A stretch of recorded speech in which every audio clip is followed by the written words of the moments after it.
हम लोग द्वितीया विभक्ति का अध्ययन कर रहे हैं। द्वितीया विभक्ति विधायक सूत्र है कर्मणि द्वितीया। वह सूत्र कर्म में द्वितीया विभक्ति का विधान करता है।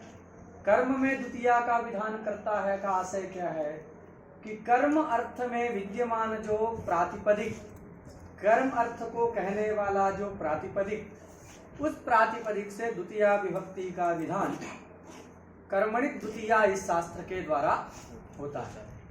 तो आकांक्षा होगी कर्म क्या है, जिस कर्म के बोधक शब्द से द्वितीया विभक्ति का विधान होता है। उस कर्म को बताने के लिए महर्षि पाणिनि ने कर्तुरीप्सित तमम कर्म इस सूत्र का आरंभ किया है। यह सूत्र कर्म संज्ञा का विधान करता है। सूत्र का क्या अर्थ है, इस पर हम लोग अभी लंबे से विचार करेंगे। उससे पहले हम लोग क्या जानते हैं सामान्यतया कि धातु के दो अर्थ होते हैं। क्या क्या? फल और व्यापार। फल व्यापारयोर धातु हम लोग पढ़े। तो धातु का दो अर्थ है, फल और व्यापार। जो फल अर्थ है वो फल जिसमें रहता है उसको हम लोग कर्म कह देते हैं। कर्म किसको कहते हैं? फलाश्रय कर्म।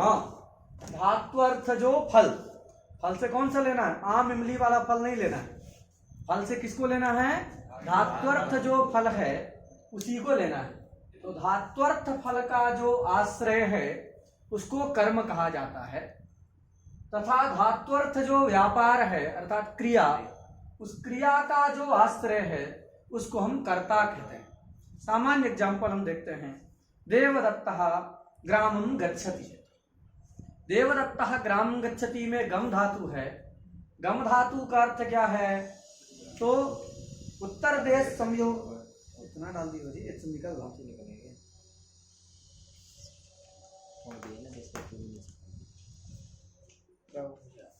चलो, तो गम धातु अर्थ क्या है? उत्तर देश संयोगानुकूल व्यापार। अब उसमें देखो, उत्तर देश संयोग क्या है? फल है। और व्यापार मतलब जो हम क्रिया करते हैं वो व्यापार हो गया। उत्तर देश संयोग कहाँ रहता है? ग्राम में रहता है। अतः ग्राम उत्तर देश संयोग रूपी फल का आश्रय होने से कर्म कहलाता है। और तदनुकूल जो व्यापार है पाद विक्षेपादि रूप व्यापार, उस व्यापार का आश्रय कौन है? देवदत्त है अथवा राम है। अतः वह राम या देवदत्त क्या कहलाता है? वह कर्ता कहलाता है। बात सुना गई? तो सामान्य रूपी कोई पूछता है सामान्यतः कि कर्म किसको कहते हैं, तो हम लोग क्या कह देते हैं? फलाश्रय कर्म। किंतु फलाश्रय कर्म इतना ही यदि लक्षण स्वीकार कर लिया जाए तो बहुत सारी विसंगतियां आ जाती है। इसलिए फलाश्रय कर्म इतना कहना पर्याप्त नहीं है।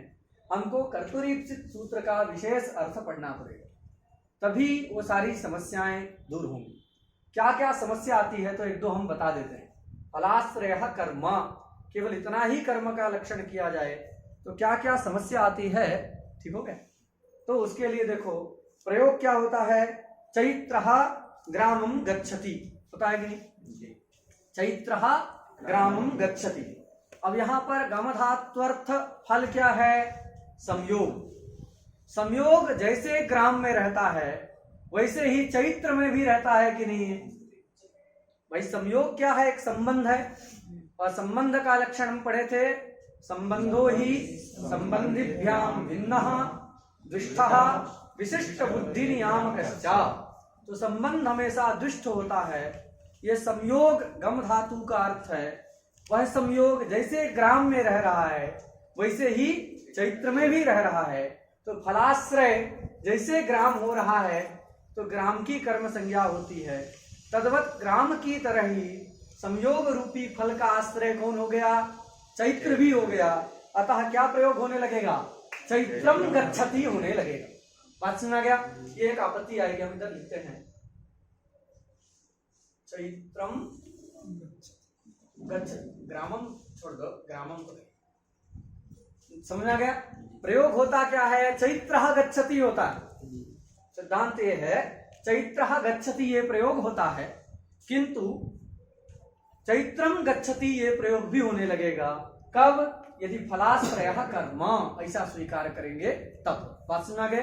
क्योंकि संयोग रूपी फल का आश्रय जैसे ग्राम होता है वैसे चैत्र भी होता है, अतः चैत्रम गच्छति ये प्रयोग की आपत्ति आ गई। बात सुना गया? एक दूसरा प्रयोग देखो,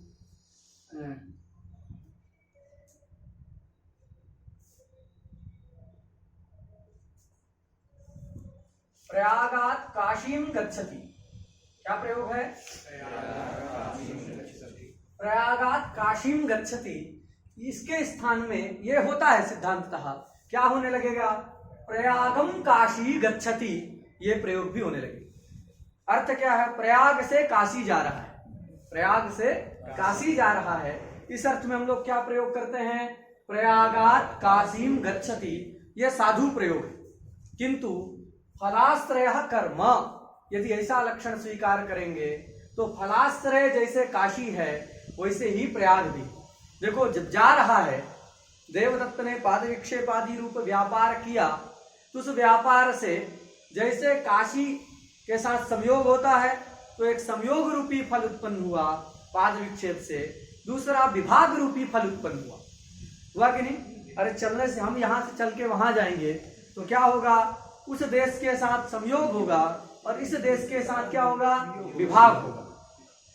क्या होगा? विभाग होगा। इस प्रकार हम क्या देख रहे हैं कि गम धातु से, मतलब गम धातु अर्थ जो व्यापार है उस व्यापार को करने से दो फल उत्पन्न हो रहा है। उत्तर देश संयोग रूपी फल भी उत्पन्न होता है, पूर्व देश विभाग रूपी फल भी उत्पन्न होता है। तो जैसे संयोग रूपी फल का आश्रय जो काशी है उस काशी की कर्म संज्ञा होती है, उसी प्रकार गम धातु अर्थ फल क्या हो गया? संयोग की तरह विभाग भी फल हो गया कि नहीं? विभाग का आश्रय कौन है? प्रयाग, अतः प्रयाग की भी कर्म संज्ञा होने लगेगी, जिससे प्रयागम काशीम गच्छति ऐसा अनिष्टक प्रयोग होने लगेगा। बनता क्या है? प्रयागात काशीम गच्छति, यह साधु प्रयोग। बात समझ आ गई ना? जो हम कह रहे हैं कि व्यापार आश्रय को कर्म कहते हैं। धातु क्या है? गम धातु है। गम धातु अर्थ फल क्या है? तो जैसे संयोग रूपी फल है वैसे विभाग रूपी फल, उत्तर देश संयोग भी फल है और पूर्व देश विभाग भी फल है। तो संयोग रूपी फल के आश्रय काशी की जैसे कर्म संज्ञा होती है वैसे ही विभाग रूपी फल का आश्रय जो प्रयाग है उस प्रयाग की भी कर्म संज्ञा होने लगेगी। बात सुना गया? कब? यदि फलाश्रय कर्म इतना स्वीकार करेंगे तो। बात सुना गई? ये दूसरी आपत्ति। यहां भी एक कर्म होने लगेगा। अच्छा, एक तीसरी आपत्ति देखो। एक व्यक्ति है, प्रयाग से आ रहा है काशी, आ रहा है, रास्ते में ही मर गया, काशी नहीं पहुंच पाया। प्रयोग क्या होता है? काशीम गच्छन पथिमृता। क्या प्रयोग है? काशीम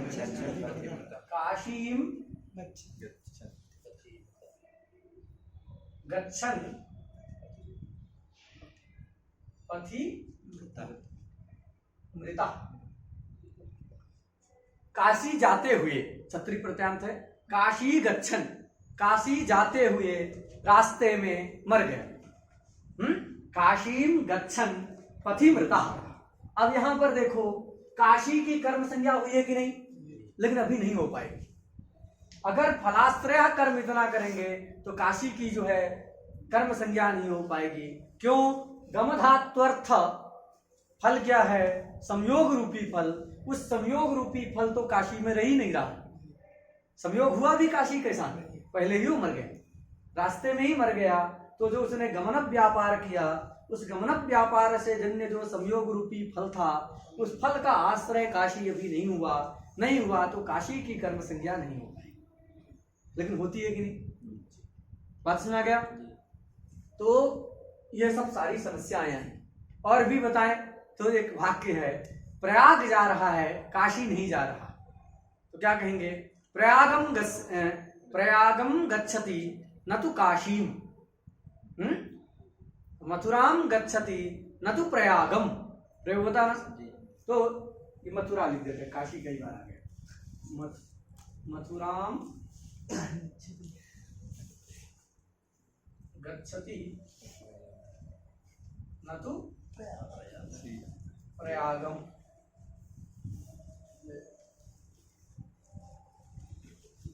अब यहां देखो मथुराम गच्छति, मथुरा के साथ तो संयोग होगा, तो संयोग रूपी फल का आश्रय मथुरा है, उसकी कर्म संज्ञा होने में कोई दिक्कत नहीं है। लेकिन प्रयाग नहीं जा रहा ना, तो संयोग रूपी फल का आश्रय प्रयाग नहीं हुआ, तो प्रयाग की कर्म संज्ञा नहीं हो पाई।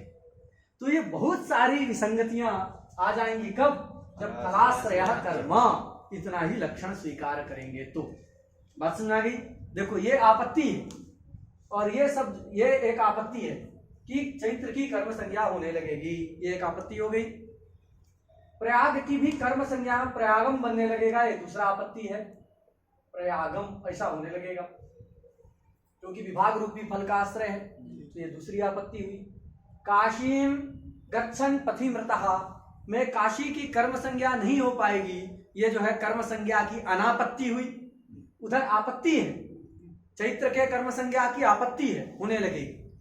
प्रयाग के कर्म संज्ञा की आपत्ति है, काशी के कर्म संज्ञा की अनापत्ति है। काशी जो कर्म संज्ञा होता है लेकिन कर्म संज्ञा नहीं हो पाएगी। मथुराम गच्छति न प्रयागम, तो प्रयाग की कर्म संज्ञा नहीं हो पाएगी, तावता प्रयाग की क्या हो गई, अनापत्ति हो गई। बात सुना गई कि नहीं? प्रयाग की कर्म संज्ञा की अनापत्ति होगी। बोतल भर दी हो क्या जिसमें? बात सुना गई कि नहीं? ये जो है नहीं हो पाएगा। किंचा दूसरा है प्रसिद्ध प्रयोग, आप जानते हैं, गाम दोग्धिपया। गाम दोग्धिपया, गाम दोग्धिपया में पया इसकी कर्म संज्ञा कर्तुरीप्सित तमम कर्म इस सूत्र से होती है, किंतु अभी नहीं हो पाई। मैं केवल फलाश्रय कर्म इतना स्वीकार करेंगे तो इसकी नहीं हो पाए। बात समझ में गया? ये बहुत सारी विसंगतियां जो है आएंगी, इसलिए हमको फलाश्रय कर्म केवल इतना ही कर्म का लक्षण स्वीकार नहीं करना है, अपितु कर्म का जो है कुछ विशेष लक्षण स्वीकार करना पड़ेगा। एक विशेष अर्थ कर्तुरीप्सित तमम कर्म इस सूत्र से बनाना पड़ेगा, जिस अर्थ को स्वीकार करने पर ये सारी विसंगतियां जो आ रही हैं सबका क्या हो जाए, सारी विसंगतियां दूर हो जाएं। ऐसा कोई विशिष्ट अर्थ हमको जो है समझना चाहिए, जानना पड़ेगा, जिससे सारी समस्याएं दूर हो जाए। बात समझ गई? वो क्या अर्थ है उसको हम लोग अभी पढ़ेंगे। इतनी बात सबको समझ में आ गई है? कोई ऐसा व्यक्ति है जिसको समझ में नहीं आया? पंडित जी आया? नहीं आया? क्या नहीं आया? चलो अब आज पहली बार आए, हमको लगता है दिखे तो नहीं होगा, प्रथम दिन आने से नहीं होगा ना, शब्दों का संस्कार सब चाहिए। चलिए अभ्यास करो, नहीं आएगा तो बाद में पूछना। इतनी बात समझ में आ गई? अब देखते हैं हम एक विशिष्ट अर्थ जो है कर्तुरीप्सित तमम कर्म इस सूत्र से निकालेंगे। निकालने के लिए क्या करेंगे, तो पहले हम पदों के बारे में जानते हैं। पहला पद है कर्तु। क्या है? कर्तु पद षष्ठी के एक वचन का है। दूसरा पद है ईप्सित तमम, ये प्रथमा के एक वचन का है। तीसरा पद है कर्म, ये भी प्रथमा के एक वचन का है। त्रिपदात्मकम कर्म संज्ञा विधायकम इदम शास्त्रम वर्तते। बात सुना गई? अच्छा अब देखो, कर्म यह संज्ञा बोधक पद है, बाकी सब संगी बोधक दल है। इसमें देखो सबसे पहला पद है कर्तु। क्या पद है? सबसे पहला पद है कर्तु। कर्तु षष्ठी के एक वचन का रूप है। प्रश्न होगा कर्तु में षष्ठी किससे आई है? तो यहाँ पर तस्य च वर्तमाने सूत्र से षष्ठी। ये सारी बात को याद रखना है, तभी आप अर्थ समझ पाएंगे।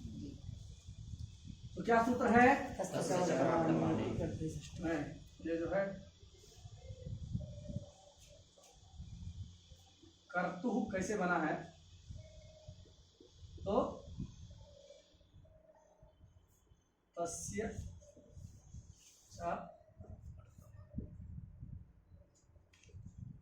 वर्तमाने सूत्र से षष्ठी हुई। बात समझ आ गई? कर्तु पद में तस्य च वर्तमाने इस सूत्र के द्वारा क्या हुई है? षष्ठी विभक्ति हुई है। इतनी बात समझ आ गई? थोड़ा सा अर्थ सामान्य जान लेते हैं, बाद में हम लोग विशेष अर्थ पढ़ेंगे ही। तस्य का मतलब ता प्रत्ययांतस्य, और ता का विशेषण है वर्तमान। तो वर्तमान काल अर्थ में विहित जो क्ता प्रत्यय तदंत शब्द के योग में षष्ठी विभक्ति होती है। बात सुना गया। और वह षष्ठी किस अर्थ में होती है? कर्ता अर्थ में होती है। ये जो षष्ठी करता है इसका अर्थ क्या है? कर्ता। तो कर्ता अर्थ में षष्ठी करता है। तो याद रखना है क्या अर्थ है? वर्तमान काल अर्थ में विहित जो ता प्रत्यय तदंत जो शब्द, उस शब्द के योग में कर्ता अर्थ में षष्ठी विभक्ति होती है। ऐसा इस तस्य च वर्तमाने सूत्र का अर्थ है। तो यहाँ पर तस्य च वर्तमाने सूत्र के द्वारा षष्ठी होगी। वर्तमाने विशेषण है क्योंकि हम प्रायः जानते हैं कि क्ता प्रत्यय भूतकाल में होता है। निष्ठा सूत्र है ना, तो निष्ठा सूत्र से जो क्ता प्रत्यय होता है तो किस अर्थ में होता है? भूतकाल अर्थ में होता है। तो यहाँ भूत वाला नहीं लेना है, यहाँ वर्तमान वाला लेना है। तो वर्तमान काल अर्थ में विहित जो क्ता प्रत्यय, उस ता प्रत्यय वह ता प्रत्यय है अंत में जिसके ऐसे क्तांत तदादि के योग रहने पर कर्ता अर्थ में षष्ठी विभक्ति होती है। तो कर्तुः शब्द से षष्ठी आके कर्तुः, कर्तृ शब्द था मूल, कर्तृ शब्द था। इस कर्तृ क्री धातु से त्रिच प्रत्यय किए तो कर्तृ बन गया। उस कर्तृ शब्द से षष्ठी आकर के कर्तुः पद बन जाता है। कोई दिक्कत? चलो याद रखना है बस। अब बाकी छोड़ दो, अब आगे समझिए। अब प्रश्न क्या होगा? इसी में एक दूसरा प्रश्न हो गया कि यहाँ पर कौन सा क्ता प्रत्यांत शब्द है? भाई क्ता प्रत्यांत शब्द के योग में षष्ठी करता है, तो यहाँ पर कौन सा ऐसा पद है जो क्ता प्रत्यांत है? उस क्ता प्रत्यांत शब्द के योग में तस्य च वर्तमाने सूत्र के द्वारा षष्ठी हो रही है। तो वह पद है ईप्सित पद। क्या शब्द है? ईप्सित पद। ईप्सित शब्द जो है दो प्रकार का उपलब्ध होता है। एक यौगिक शब्द होता है और एक जो है रूढ़ शब्द होता है। जो ना जानते हैं उनके लिए हम संक्षेप में बता दें कि शब्द जो है चार प्रकार के होते हैं, चार प्रकार के पद होते हैं। यौगिक पद और योग रूढ़ पद तथा यौगिक रूढ़ पद अथवा हमने गड़बड़ कर दिया। पहले जो है यौगिक, फिर जो है रूढ़ शब्द, इसके बाद योग रूढ़ शब्द और फिर यौगिक रूढ़ शब्द। कितने प्रकार के शब्द होते हैं? चार प्रकार के। कौन से? यौगिक शब्द, रूढ़ शब्द और योग रूढ़ शब्द तथा यौगिक रूढ़ शब्द। ये चार प्रकार के शब्द होते हैं। एक से एग्जाम्पल समझ ले। यौगिक शब्द उसको कहते हैं जिस शब्द के अर्थ, जो अर्थ प्रतीत होता है वह उसके अवयवों का अर्थ ही रहता है। तो जहां पर अवयवों का अर्थ ही भाषित हो उस शब्द को हम क्या कहते हैं? यौगिक शब्द कहते हैं। उदाहरण के लिए पाचक शब्द। क्या शब्द है? पाचक में देखो, पाचक का अर्थ क्या है? पाक करता, पकाने वाला। पाचक शब्द का अर्थ क्या है? पाक करता। यह पाक करता जो अर्थ है पाचक का, वो उसके अवयवों का ही अर्थ है। कैसे? तो पाचक में पच धातु है और ड़बुल प्रत्यय। पच धातु का अर्थ है पाक, दुपचस पाके। तो पच धातु का अर्थ क्या है? पाक। ड़बुल प्रत्यय जो आया है वह कर्तरीकृत सूत्र के अनुसार कर्ता अर्थ में आया है। दोनों को हमने मिला दिया तो क्या निकल गया? पाक करता। तो पाचक शब्द का जो अर्थ है पाक करता, वो अर्थ कैसा है? उसके अवयवों का ही अर्थ। तो जहां पर अवयवों का अर्थ ही भाषित हो ऐसे शब्दों को क्या कहते हैं जी? यौगिक शब्द कहते हैं। बात सुना गया? जिस शब्द से केवल अवयवों का अर्थ ही प्रतीत हो रहा हो उस शब्द को हम यौगिक शब्द कहते हैं। जैसे पाचक। स्पष्ट हो गया? दूसरा शब्द क्या है? अवयवों का अर्थ बिल्कुल भी प्रतीत ना हो रहा हो, है किसी अन्य अर्थ का भान हो रहा हो, उसको हम कहते हैं क्या? रूढ़ शब्द। उदाहरण के रूप में गो शब्द। क्या शब्द है? गो शब्द। गो शब्द बनता कैसे है? तो गम धातु से दो प्रत्यय करके गो शब्द बनता है। उनादि में कोई एक दो प्रत्यय है, गवेर दो वाच्य अथवा दो वक्तव्य, ऐसा कुछ सूत्र है। तो गम धातु से दो प्रत्यय करके गो शब्द बनता है। अब गम धातु का अर्थ क्या है? जाना। दो प्रत्यय का कुछ कर्ता इत्यादि अर्थ होगा। तो किंतु गो शब्द से ना तो जाना अर्थ का बोध होता है, ना तो उस प्रत्यय के किसी अर्थ का बोध होता है। गो से शासना, लांगूल मान जो पदार्थ है, व्यक्ति है, उस व्यक्ति का बोध हो रहा है, पशु विशेष का बोध हो रहा है कि नहीं? तो गो शब्द से पशु विशेष का बोध हो रहा है। तो गो शब्द कैसे है? रूढ़ शब्द। बात समझ आ गया? ये शब्द रूढ़। मंडप शब्द, मंड कहते हैं चावल बनाने के बाद जो पानी निकलता है ना, उसको संस्कृत हिंदी में माड़, संस्कृत में मंड कहते हैं। उस मंड को जो पिए उसको मंडप। शब्दतः अगर व्युत्पत्ति करेंगे तो मंडम पिबति, मंडम पिबति इति मंडपः बन जाएगा। लेकिन मंडप का प्रयोग कहाँ होता है? कोई विवाह घर है तो उसको ये कहा जाता है कल्याण मंडपम। तो मंडप मतलब वस्त्र आदि के द्वारा निर्मित जो गृह है, उस गृह के लिए मंडप शब्द का प्रयोग होता है। बात समझाएंगे कि नहीं? तो ये क्या समझे कि मंडप शब्द कैसा है? रूढ़ शब्द, यौगिक शब्द नहीं है। गो शब्द कैसा है? रूढ़ शब्द। नहीं तो उसकी व्युत्पत्ति गच्छति इति गौ, यास्क लिखते हैं निरुक्त में गच्छति इति गौ, लेकिन वो अर्थ नहीं निकलता कि पशु विशेष का ही बोध होता है गो शब्द से। तो शब्द रूढ़ है। कुछ यौगिक रूढ़ शब्द होते हैं जिसमें अवयवार्थ का भी अन्वय हो। वो शब्द रूढ़ी है, किसी विशेष अर्थ में शब्द रूढ़ है, किंतु उसमें अवयवार्थ का भी अन्वय हो जाता है, अवयवार्थ विरुद्ध नहीं होता है, उसको कहते हैं योग रूढ़ पद। वो शब्द क्या है? तो उसका एग्जाम्पल आप रखिए, पंकज। पंकज शब्द जो कमल अर्थ में रूढ़ है। किस अर्थ में रूढ़ है? कमल अर्थ में पंकज शब्द रूढ़ है।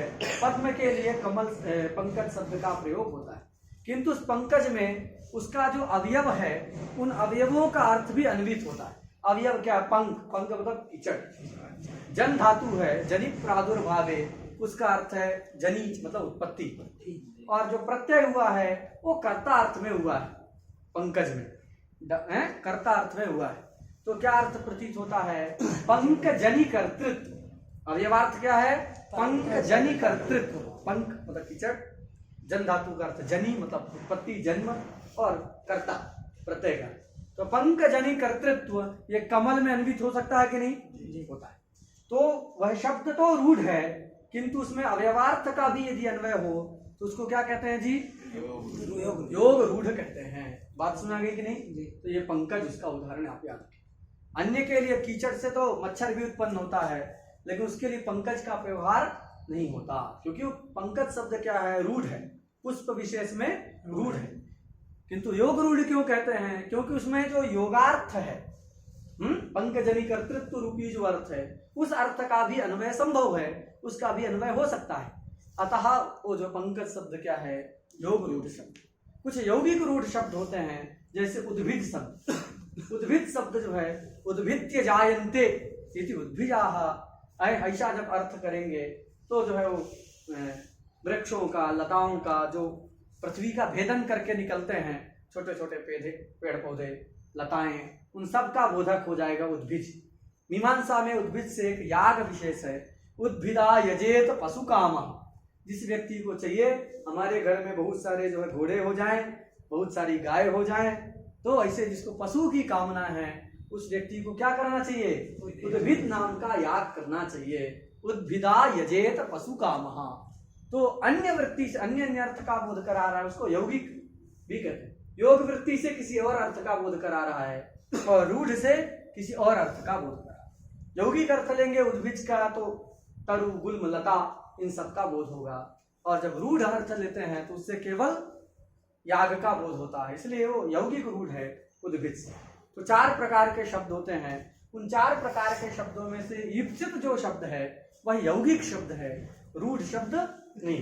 रूढ़ भी है, संस्कृत में ईप्सित शब्द रूढ़ भी है। जो वस्तु हमको प्रिय होता है ना, ये बहुत अच्छा लगता है रसगुल्ला खाना, तो क्या कहेंगे? ये हमको ईप्सित है, हमको अभिलषित है, बहुत प्रिय है ना? तो ये इन सब अर्थों में भी ईप्सित शब्द का प्रयोग होता है। और वह ईप्सित शब्द क्या कहलाता है जी? रूढ़ कहलाता है। जो प्रिय, दैत, वल्लभ, ईप्सित, अभिलषित, इन सब अर्थ में जो ईप्सित का प्रयोग है वो ईप्सित शब्द क्या कहलाता है? रूढ़ कहलाता है। किंतु इस शब्द में, इस सूत्र में जो ईप्सित शब्द है वह ईप्सित शब्द क्या नहीं है जी? रूढ़ नहीं है, अपितु कैसा है? यौगिक शब्द। यौगिक है तो निश्चित है कि प्रकृति प्रत्यय का अर्थ उसमें बोधित होगा।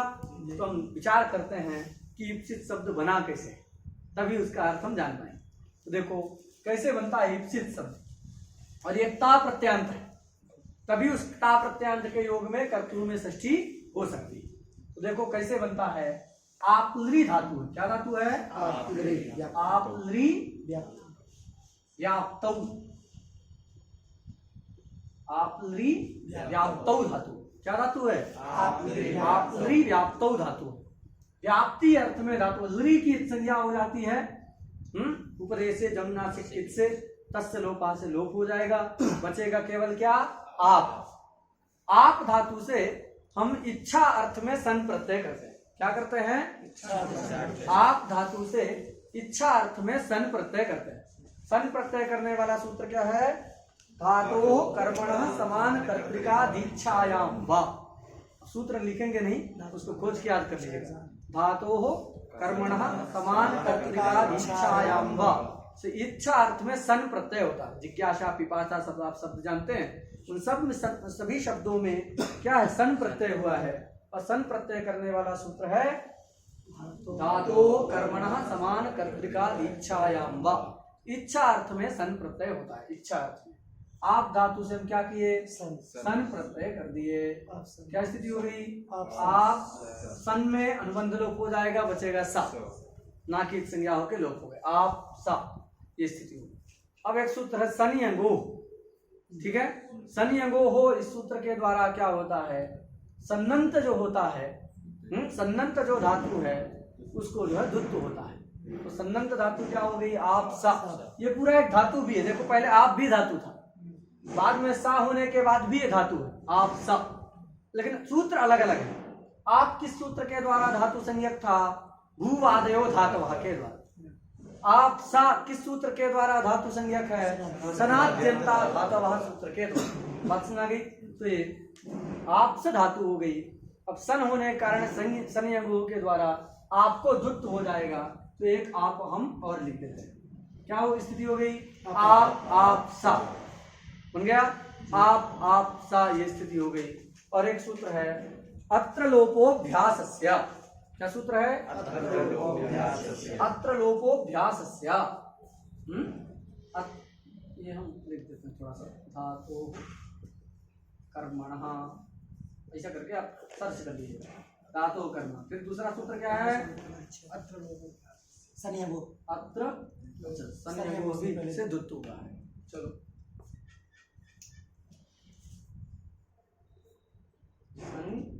हो, इसके बाद अत्र लोपो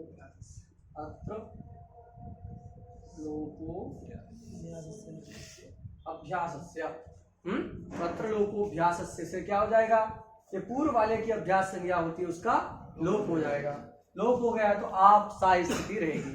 फिर आप में जो आकार है, अच है, उस आ को जो है क्या हो जाता है, ईत हो जाता है। एक सूत्र है आप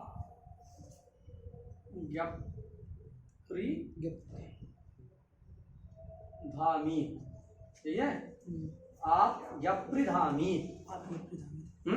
आप ये थोड़ा सा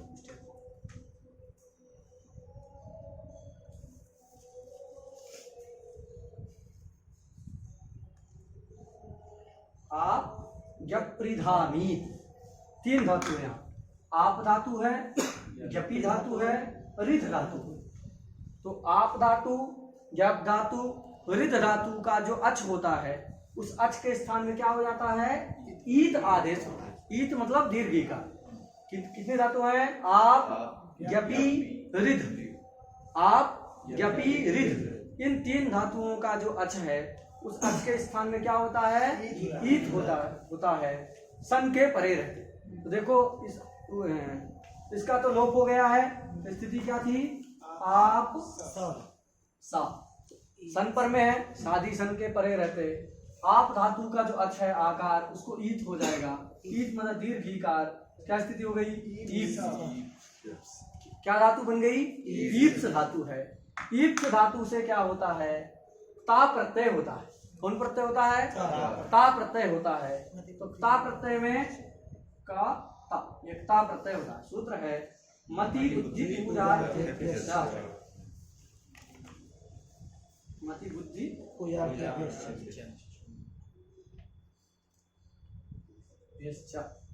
मति बुद्धि पूजार्थेभ्यश्च।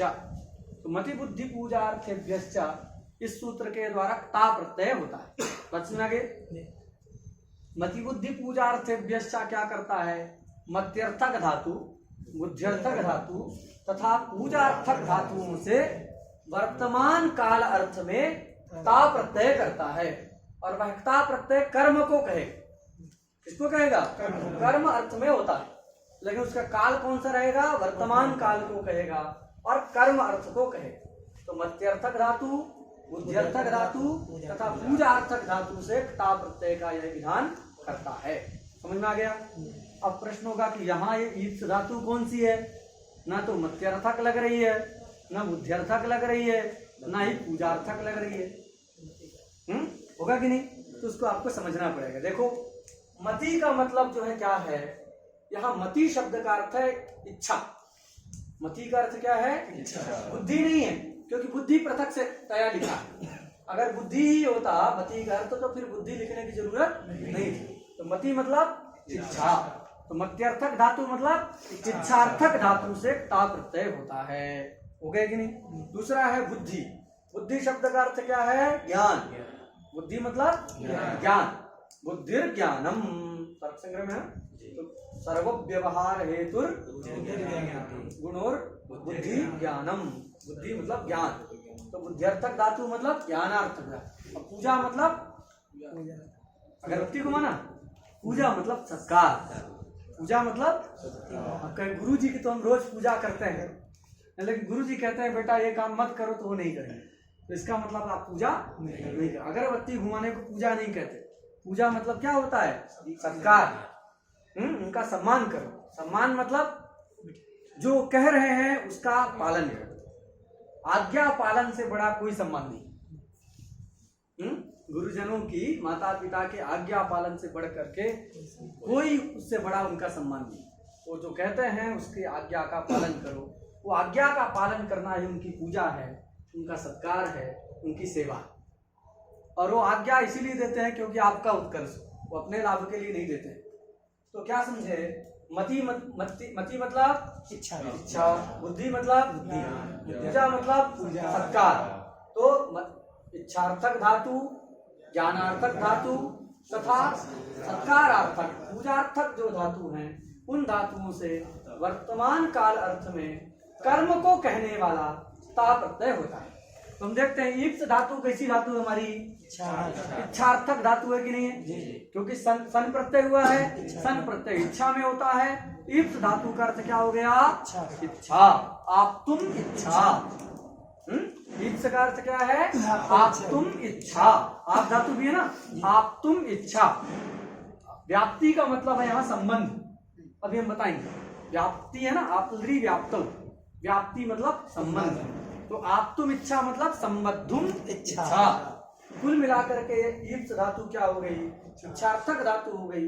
इस इच्छार्थक धातु से ता प्रत्यय मति बुद्धि पूजार्थेभ्यश्च इस सूत्र के द्वारा हो जाएगा। बात समझ आ गया? ता प्रत्यय में ककार की संज्ञा किससे है? लसक को तद्धिते से। तस्य लोपा से उसका लोप हो गया। क्या स्थिति हो गई? ईप्स ता। ईप्स ता, ईप्स ता, ये स्थिति रहेगी। और एक ता प्रत्यय देखो वल प्रत्याहार में आता है कि नहीं? वलादी है। तीन सिद्ध से भिन्न है कि नहीं? है। तीन सिद्ध से भिन्न होने के कारण आर्धातुक हो जाएगा। आर्धातुकम तो आर्धातुक भी है, वलादी भी है। तो आर्धातुक से वलादे से क्या हो जाएगा? विरागम हो गया। तित है तो आद्यावयव हो जाएगा ई। मिला देंगे तो ईप्सित। क्या बन गया? ईप्सित शब्द बन गया। कोई दिक्कत? ईप्सित शब्द बन। अतिशयेन ईप्सितम इति ईप्सिततमम। अतिशयने तमविष्ठनम। अतिशय अर्थ को जब बताते हैं तो या तो हम तमक प्रत्यय लगा देते हैं अथवा इष्ठन प्रत्यय लगाते हैं। तो यहाँ अतिशयेन ईप्सितम, केवल ईप्सित नहीं है, अतिशय ईप्सित, अत्यधिक ईप्सित है, इस अर्थ को कहना है। तो क्या हो जाएगा? तमक प्रत्यय लग जाएगा। तो यहाँ तमक प्रत्यय कर दिए तो उसमें तम रहेगा। तो ईप्सित तमम। ईप्सित तम शब्द बना। तमक प्रत्यय करने में प्रत्यय हुआ कौन सा? तमक। क्या प्रत्यय है? पकार की संज्ञा तस्य लोपा से लोप मिला दिए तो ईप्सित तम। फिर सु उसके स्थान में अतोम से अमादेश, अमी पूर्वा से पूर्व रूप कर दिए, ईप्सित तमम शब्द बन गया कि नहीं? मूल स्वारा से अनुस्वार कर दिए, फिर ईप्सित तमम। कोई दिक्कत प्रयोग बनाने में? सबको समझ में आ गया? अब अर्थ पर विचार करते हैं। याद रखना किस शब्द का क्या अर्थ हुआ है, कौन सा प्रत्यय किस अर्थ में हुआ, ये आपको याद रहेगा तो अर्थ समझने में कोई भी दिक्कत नहीं आएगी। तो ये प्रक्रिया एक बार हम पुनः शीघ्रता से दोहरा देते हैं। सबसे पहले आप्तरी व्याप्तौ धातु है। व्याप्ति का मतलब है संबंध। उस आप्तरी व्याप्तौ धातु से धातो कर्मणः समान कर्तृकादीच्छायाम वा से इच्छा अर्थ में सन प्रत्यय किए तो आप सा। इसके बाद सन वो से दुत्तु कर दिए तो आप सा। ये स्थिति होने के बाद अत्र लोपोभ्यास के द्वारा ये अभ्यास वाले आपका लोप हो गया, स्थिति हो गई आप सा। इसके बाद सूत्र लगता है आप यप्रिधामीत। इसमें आप धातु का जो अच है आकार रूपी अच, उसके स्थान में ईत आदेश हो जाता है। ईत मतलब दीर्घिकार, तो ईप सा। फिर मति ईप्स धातु हो गई, यह संगंत धातु है और इसका अर्थ है इच्छा। इच्छा अर्थ होने के कारण मति बुद्धि पूजा सूत्र के द्वारा ता प्रत्यय कर दिए, अनुबंध लोप किए, ईप्स ता। आर धातु कस्यट बलादेश से इडागम हो गया, ईप्स ईता मिला दिए ईप्सित। अतिशयेन ईप्सितमिति ईप्सिततमम। तो इस प्रकार जो है ईप्सित तम शब्द बन गया, जिसका अर्थ अब हम लोग विचार करेंगे। समग्र एक एक पद का विचार तो हो गया, एक एक पद का क्या अर्थ है ये तो हम जान रहे हैं, किंतु मिला करके वाक्य का क्या अर्थ होगा ये हमको विचार कर, क्योंकि अन्वय भी तो करना है। वाक्यार्थ क्या होता है? पदार्थों का अन्वय ही वाक्यार्थ। एक एक पद का जो अर्थ हुआ उस अर्थ को हम मिला देते हैं और उनका संबंध बता देते हैं कि ये संबंध से यहाँ अन्वित होगा, वही क्या बन जाता है? वाक्यार्थ। तो अभी हमको पदार्थ का ज्ञान हो गया, अब क्या करना है जी? वाक्यार्थ का विचार करना है। बात समझ आ गया? तो वाक्यार्थ का विचार करते हैं। देखो पहले कर्तुः शब्द का अर्थ जान लें। तो कर्तुः पद पहले है तो उसका क्या अर्थ है? तो कर्ता का मतलब हम क्या जानते हैं जी? व्यापार आश्रय। कर्तुः में दो है, देखो एक कर्त्री है और फिर षष्ठी। षष्ठी भी किस अर्थ में आई है? कर्ता। तो दोनों का अर्थ क्या हो जाएगा? प्रकृति का अर्थ क्या है? व्यापार आश्रय। प्रत्यय का अर्थ क्या हो गया? व्यापार आश्रय। क्या हो गया? दोनों का अर्थ व्यापार आश्रय हो गया। हो गया कि नहीं? कर्त्री ये प्रकृति है, कर्ता, उसका भी अर्थ क्या है? व्यापार आश्रय। उससे आया हुआ जो प्रत्यय है षष्ठी, वो षष्ठी भी कर्ता में आई है तो उसका अर्थ भी क्या हो गया? व्यापार आश्रय। शाब्द बोध होगा कि नहीं होगा? नहीं होगा। क्या नियम है? उद्देश्यतावच्छेदक विधेययोः ऐक्ये न अभेदेन शाब्द बोध। अभेद संबंध से जहां हमको शाब्द बोध करना है तो वहां पर जो है उद्देश्यतावच्छेदक और विधेय के ऐक्य हो जाने पर शाब्द बोध नहीं होगा। उद्देश्य क्या है? कर्त्री। कर्त्री मतलब व्यापार आश्रय। तो उद्देश्य हो गया व्यापार आश्रय। उद्देश्यता कहाँ रहेगी? व्यापार आश्रयत्व। तो व्यापार आश्रयत्व को उद्देश्य करके व्यापार आश्रयत्व का विधान किया जा रहा है षष्ठी के द्वारा। तो जो क्या हो गया? उद्देश्यतावच्छेदक और विधेय दोनों ऐक्य हो गए कि नहीं? दोनों का दोनों एक हो गए। तो उद्देश्यतावच्छेदक विधेय के ऐक्य होने पर शाब्द बोध अभेदेन शाब्द बोध नहीं होता, ऐसा हम लोग जानते हैं। जैसे घटो घटा में शाब्द बोध नहीं होता, तो यहाँ पर भी वही स्थिति हो गई। तो कैसे प्रकृत्यर्थ और प्रत्यार्थ का कैसे अन्वय करेंगे? तो उसके लिए एक नियम है कि देखो विशेषणांश में कुछ अधिक भी आ जाए तो उसमें जो है कोई दिक्कत नहीं है, ऐसा एक नियम है। तो यहाँ हम क्या करते हैं, जो प्रकृत्यर्थ है क्या है? व्यापार आश्रय।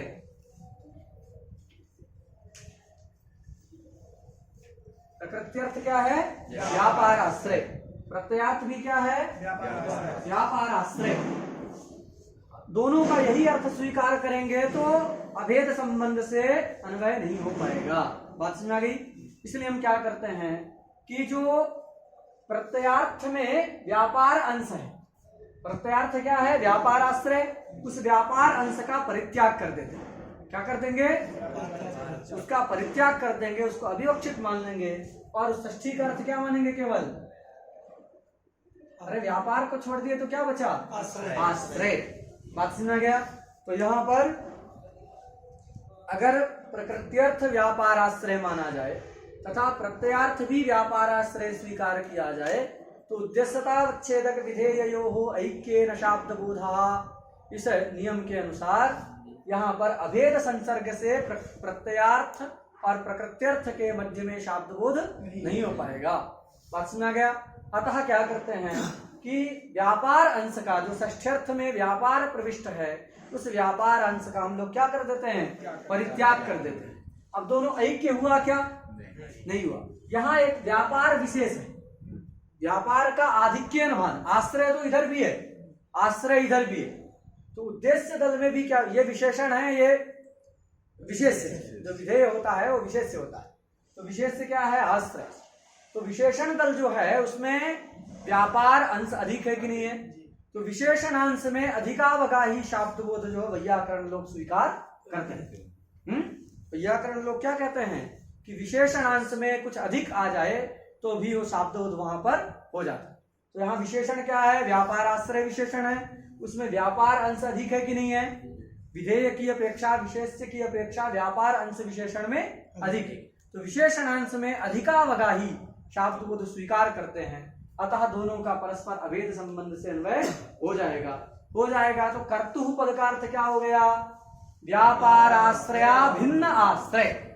क्या अर्थ हो गया? ये दोनों का अर्थ मिला दिए तो क्या बन गया? व्यापाराश्रया भिन्न, अभेद है ना, अन्वय हुआ इसलिए अभिन्न आ गया। अभिन्न आश्रय एक पद का अर्थ समझ में आ गया। बाद में अन्वय करेंगे हम आगे कर्तु के साथ, तमम के साथ, लेकिन अभी एक कर्तु पद का अर्थ क्या हो गया तो हम लोग जान गए। कर्तु का अर्थ क्या है? व्यापाराश्रया भिन्न आश्रय। अच्छा समझ गए? व्यापारा भिन्न आश्रय, व्यापारा भिन्न आश्रय, व्यापाराश्रया भिन्न आश्रय, ये जो है कर्तु पद का अर्थ है। कोई दिक्कत? आप धातु का अर्थ क्या है? व्याप्ति। अब आगे चलते हैं। आप धातु का अर्थ क्या है? व्याप्ति। और व्याप्ति का मतलब क्या है जी? संबंध। व्याप्ति का मतलब संबंध। अब कौन सा संबंध यहाँ लिया जाए? कौन सा संबंध लिया जाए? तो यहाँ संबंध लेना है व्यापार विशिष्ट फलाश्रयत्व रूप संबंध लेना है। कौन सा संबंध लेना है? व्यापार विशिष्ट फलाश्रयत्व रूप संबंध। व्यापार विशिष्ट फलाश्रयत्व रूप संबंध लेना है। व्यापार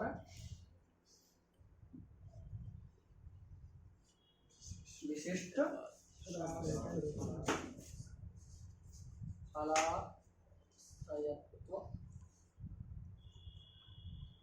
फलाश्रयत्व रूप संबंध। ठीक है?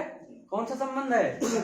व्यापार विशिष्ट फलाश्रयत्व, यह संबंध हमने इसका आप धातु का अर्थ स्वीकार किया। आप धातु का अर्थ क्या हो गया? व्यापार विशिष्ट फलाश्रय। व्यापार विशिष्ट फलाश्रयत्व रूपी जो है यहाँ पर अर्थ आप धातु का अर्थ है। आप धातु का अर्थ संबंध, वह कौन सा संबंध है? व्यापार विशिष्ट फलाश्रयत्व रूपी संबंध आप धातु का होता है। इतना समझ में आ गया? बस इसको याद रखो, इसका ये अर्थ है। क्यों ऐसा लिया गया? तो उसका कारण है क्योंकि आप धातु के समीप में कर्तु पद है। कर्ता का अर्थ होता है व्यापार आश्रया भिन्न आश्रय, इसलिए व्यापार, अब कर्ता में क्या रह रहा है? व्यापार रह रहा है। अरे कर्ता का मत, इसका भी मतलब व्यापार आश्रय ही है।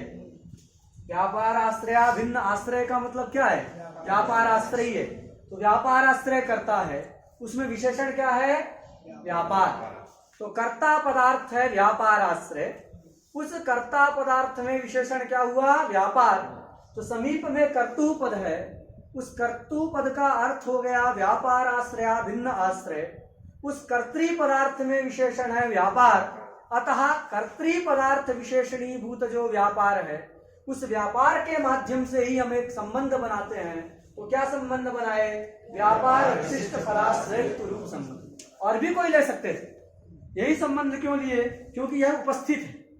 क्या है, कर्तु पद के द्वारा ये उपस्थित है। और नियम है कि उपस्थित और अनुपस्थित अगर दोनों की कल्पना करनी हो तो ऐसी स्थिति आ जाए कि उपस्थित के कल्पना से भी काम चल सकता है और अनुपस्थित की भी कल्पना करने से काम चल सकता है। तो किसकी कल्पना करना चाहिए, उपस्थित की कल्पना करनी चाहिए।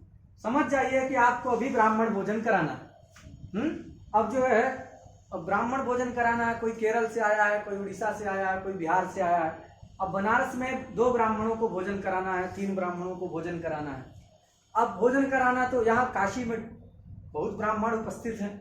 आप सोचे कि कोई बिहार वाला मिले, बंगाल वाला हो तभी हम भोजन कराएंगे, तो ठीक है नहीं, पहले जो उपस्थित हो उसी को ध्यान देना। अभी आपको खरीदना है, कोई शक्कर खरीदना है तो लंका जाएंगे कि यहाँ से दाल मंडी जाएंगे?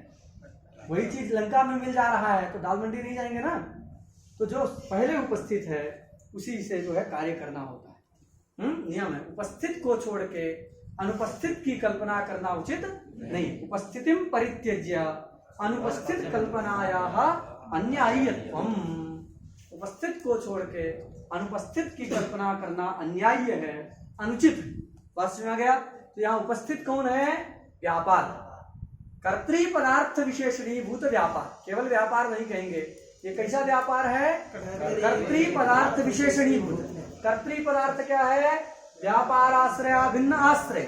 उस कर्तृ पदार्थ में विशेषणतया क्या प्रतीत हो रहा है? व्यापार। तो कर्तृ पदार्थ विशेषणीभूत जो व्यापार, उस व्यापार के माध्यम से हमने एक संबंध स्वीकार किया। तो क्या संबंध है? व्यापार विशिष्ट फलाश्रयत्व रूप संबंध। बात समझ आ गया?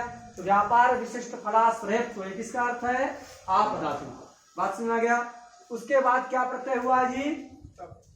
एक ता हुआ है, सन हुआ। सन का अर्थ क्या है? इच्छा। सब याद रखना है। उसके बाद क्या प्रत्यय हुआ है? ता प्रत्यय। ता प्रत्यय किस अर्थ में हुआ है? वर्तमान काल तो है। और क्या अर्थ है? कर्म। क्या अर्थ है? तो इच्छा, इसका हम अर्थ लीजिए कर्म नहीं, कर्म वस्तुतः अर्थ है, किंतु हम एक नियम जानते हैं। क्या? शिव्याध नियम, सविषयक धातु समभिव्याहारे कर्म प्रत्ययार्थो विषयताश्रयः। पढ़े थे ना? सविषयक धातु समभिव्या, प्रातिपदिकार्थ जब पढ़ रहे थे वहां पर पढ़े थे। सविषयक धातु समभिव्याहारे कर्म प्रत्ययार्थो विषयताश्रयः। सविषयक धातु 3 होती है, इच्छार्थक, ज्ञानार्थक और कृत्यर्थक। तो यहाँ पर ये इच्छार्थक धातु है कि नहीं? ईप्स धातु इच्छार्थक धातु है, अतः यह क्या हो गई? सविषयक धातु हो गई। सविषयक धातु से जो कर्म में प्रत्यय आएगा उसका अर्थ क्या हो जाएगा? विषयताश्रय। यहाँ जो ता प्रत्यय वो कर्म में आया है, इसलिए इसका अर्थ क्या हो जाएगा? विषयताश्रय। ये बात समझ आ गई? किस नियम से? सविषयक धातु समभिव्याहारे कर्म प्रत्ययार्थो विषयताश्रयः। इस नियम के अनुसार यहाँ पे कर्म में विहित जो ता प्रत्यय था, ये ईप्सित में, उस ता प्रत्यय का अर्थ क्या हो गया? विषयताश्रयः। बात समझ आ गया? अंतिम में एक प्रत्यय आया है, क्या? तमप। तमप प्रत्यय का अर्थ क्या होता है? प्रकर्ष। क्या अर्थ होता है? प्रकर्ष। ये जो है तमप प्रत्यय है, प्रकर्ष को बताता है, अतिशय को बताता है तमप प्रत्यय। तो इस प्रकार हम सभी पदों के अर्थ को जान गए कि नहीं ठीक से? एक बार पुनः देखिए, सूत्र में पहला पद है कर्तुः। कर्तुः का अर्थ क्या है? व्यापार आश्रय भिन्न आश्रय। दूसरा पद है ईप्सित तम। उस ईप्सित तम में आप्लरी व्याप्तौ धातु है। व्याप्ति का मतलब होता है संबंध। वह संबंध यहाँ पर उपस्थित जो कर्तृ पदार्थ, उस कर्तृ पदार्थ में विशेषणीभूत जो व्यापार, तो कर्तृ पदार्थ विशेषणीभूत व्यापार द्वारा हमने एक संबंध लिया। वह क्या संबंध है? व्यापार विशिष्ट फलाश्रय। तो ये किसका अर्थ है? आप धातु। आप धातु का अर्थ हो गए व्यापार विशिष्ट फलाश्रय। ठीक है? उसके बाद सन प्रत्यय आए जिसका अर्थ है इच्छा। फिर सन्नंत ईप्स धातु से कर्म अर्थ में एक ता प्रत्यय हुआ, और ये ईप्स धातु इच्छार्थक है। इच्छार्थक धातु सविषयक धातु कहलाती है, अतः सविषयक धातु समभिव्याहारे कर्म प्रत्ययार्थो विषयताश्रयः। इस नियम के अनुसार ये ता प्रत्यय का अर्थ हो गया कर्म अर्थात विषयताश्रय। और तमक के द्वारा प्रकर्ष बोधित होता है। बात सुना गई इतनी बात। अब इनका परस्पर हम अन्वय करेंगे। उद्देश्य ये विषयता देखो, मुख्य रूप से 3 प्रकार की विषयता होती है। उद्देश्यता रूपा विषयता, विधेयता रूपा विषयता और संसर्गता रूपा विषयता। उद्देश्य मतलब कौन, जो पहले से रहेगा वो जो उद्देश्य होगा। विधेय जिसका विधान कर रहे हैं, ऐसा भी कहते हैं कि विषयता विशेषणता रूपा विषयता और विशेषता रूपा विषयता तथा संसर्गता रूपा विषयता। संसर्ग मतलब संबंध, तो संसर्गता रूपा विषयता। यहाँ पर विषयता से हमको लेना है उद्देश्यता रूपा विषयता। कैसी विषयता लेना है? उद्देश्यता। तो विषयता का अर्थ हम क्या कर सकते हैं? उद्देश्यता। उद्देश्यता कर सकते हैं। क्या कर सकते हैं? उद्देश्यता। उद्देश्यता। तो विषयता का अर्थ क्या हो गया? उद्देश्यता अर्थ हो जाएगा। तो विषयताश्रय कहिए चाहे उद्देश्यताश्रय कहिए। विषयताश्रय भी बोलेंगे तो आपको बताना पड़ेगा कि विषयता यहाँ पर उद्देश्यता रूपा है, ये बताना पड़ेगा। इसलिए उद्देश्यताश्रय ऐसा भी हम कह सकते हैं। अब देखो पदार्थों का ज्ञान हमको हो गया, हम परस्पर अन्वय करेंगे। क्या करेंगे? अन्वय करेंगे। तो कर्तृ पदार्थ का इसमें अन्वय करना है कि नहीं? क्रम से अन्वय करेंगे ना, तो एक एक संबंध कुछ बताना पड़ेगा। इनका जो संबंध क्या है, तो एक संबंध हम यहाँ मानेंगे वृत्तित्व संबंध। अरे कर्ता में व्यापार रहता है ना, ये व्यापार है। व्यापार कहाँ रहेगा? कर्ता में। कर्ता कौन है? व्यापार आश्रय भिन्न आश्रय जो है वो कर्ता है। तदवृत्ति क्या होगा? व्यापार। तो यहाँ कर्तु पदार्थ का, कर्तु पदार्थ क्या है? व्यापार आश्रय भिन्न आश्रय, उसका वृत्तित्व संबंध से संबंध घटक व्यापार में अन्वय करना है। बात समझ आ गया? तो जो क्या कर दिए? वृत्ति। अथवा जो है इसका इच्छा में भी अन्वय कर सकते हैं। इच्छा में भी अन्वय कर सकते हैं। तो इच्छा किस में रहने वाली है? वृत्ति मतलब रहने वाली। तो जो है व्यापार आश्रय भिन्न आश्रय वृत्ति जो इच्छा, ऐसा भी कह सकते हैं। अथवा व्यापार आश्रय भिन्न आश्रय वृत्ति जो व्यापार, ऐसा भी कह सकते हैं। नहीं तो वृत्ति, इसका अन्वय वृत्तित्व संबंध से इच्छा में करिए। तो व्यापार आश्रय भिन्न जो आश्रय अर्थात कर्ता, उस कर्ता में रहने वाली क्या? इच्छा। बात समझ गया? तो वृत्ति इच्छा ऐसा। अब यहाँ वृत्ति जोड़ करके इसको कहना है। बात समझ गया? अब देखो व्यापार विशिष्ट फलाश्रय, तो ये अर्थ है। इस अर्थ का कहाँ अन्वय करना है? इच्छा करना है कि नहीं? ये जो अर्थ है, ये जो अर्थ है, इसका अन्वय कहाँ होगा? इच्छा में होगा। मतलब प्रकृत्यर्थ जो है आपधात्वर्थ का सनर्थ इच्छा में अन्वय करना है। कहाँ अन्वय करना है? सनर्थ इच्छा में। सन प्रत्यय का अर्थ जो इच्छा है उसमें अन्वय करना है। किस संबंध से अन्वय करेंगे? तो संबंध है स्वप्रकारकत्व संबंध। क्या संबंध है? स्वप्रकार।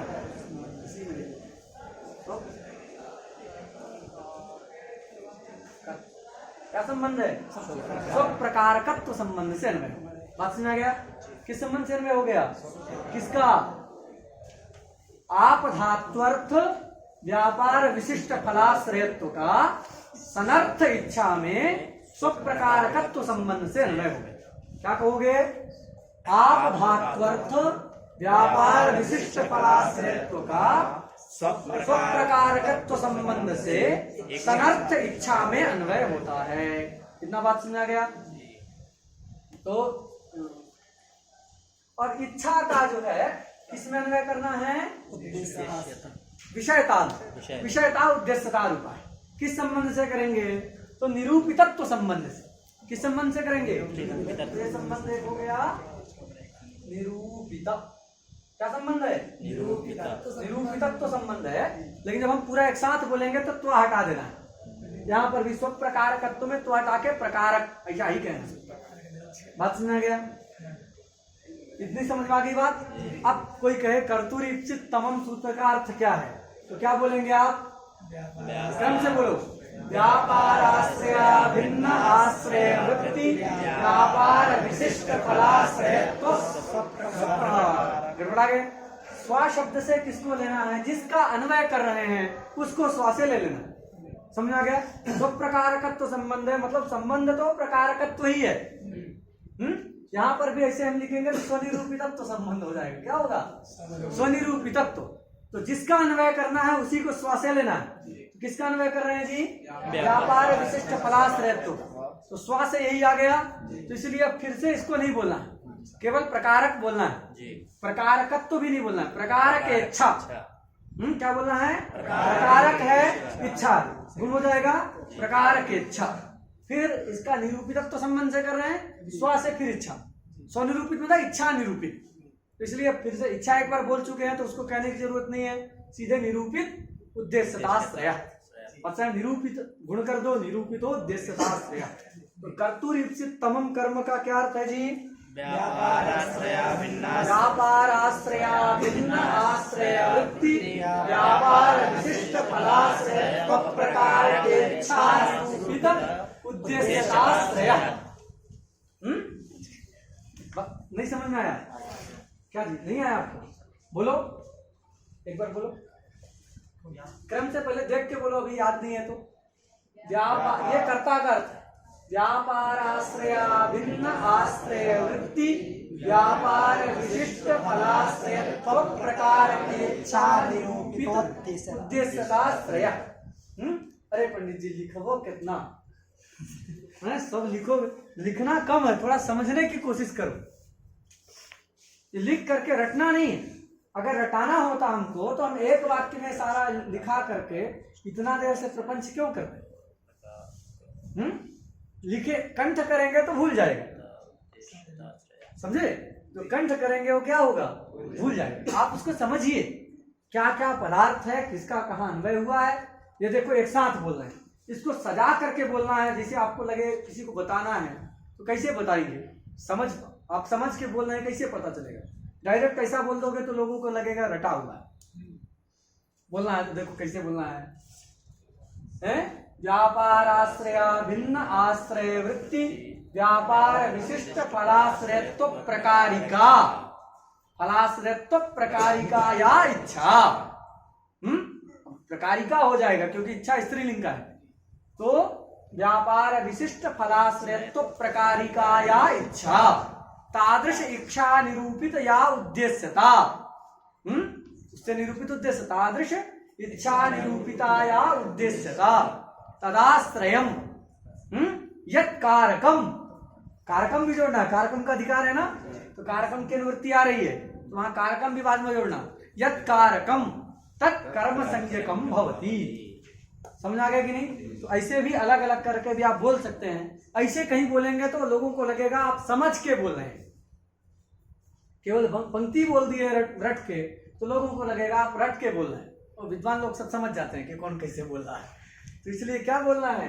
व्यापार आश्रय भिन्न आश्रय वृत्ति व्यापार विशिष्ट फलाश्रय प्रकारिका या इच्छा तादृश इच्छा निरूपिता या उद्देश्यता तदाश्रयत्वम तदाश्रयम यत्कारकम तदाश्रयम यत्कारकम तत्कर्म संज्ञकम भवति। क्या सूत्र का अर्थ हुआ?